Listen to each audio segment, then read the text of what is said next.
പക്ഷെ അത് ഉണക്കിയെടുക്കാൻ വലിയ പാടാ. മുറിവുകൾ മനുഷ്യന് തിരിച്ചറിവുകൾ ഉണ്ടാക്കണമെന്നാ.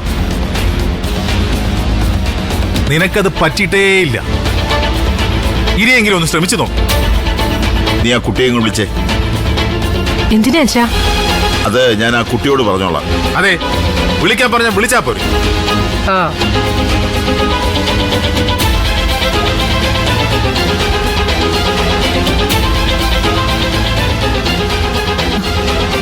മോളെ, എന്താ ചേച്ചിമ്മേ? മോളെ ദേ അച്ഛൻ വിളിക്കുന്നു, താഴോട്ട് വാ. വാ.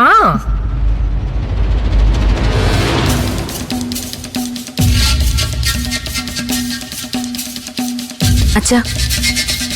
ആ മോളെ, മോളെന്തിനാ സിദ്ധുവിന്റെ കാര്യം പറഞ്ഞ് അച്ഛനെ ഇങ്ങോട്ട് വിളിച്ചു വരുത്തുന്നത്? അതച്ഛാ, സിദ്ധുവേട്ടനെ വഴിതെറ്റിക്കുന്നത് ആ ദേവികയാ. അതെനിക്ക് മനസ്സിലായി. അവരെ ഒന്ന് പറഞ്ഞു വരട്ടി നിർത്താൻ എന്റെ അച്ഛന് കഴിയുമെന്ന് തോന്നി.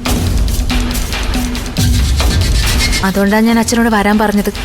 ഏയ്, അതിന്റെ ആവശ്യമില്ല. ദേവിക ഇവിടെയുള്ളവരുടെ ശത്രുവൊന്നുമല്ല.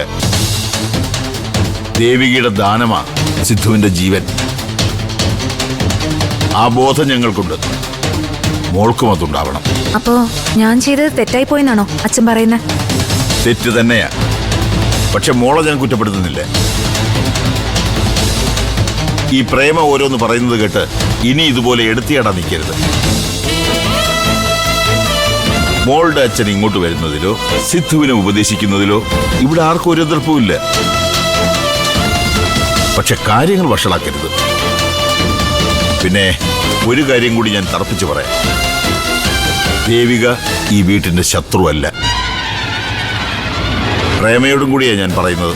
അച്ഛൻ എന്തൊക്കെയാ ഈ പറയുന്നേ? ദേവിക നമ്മുടെ ശത്രു അല്ലെന്നോ? നീ മിണ്ടരുത്.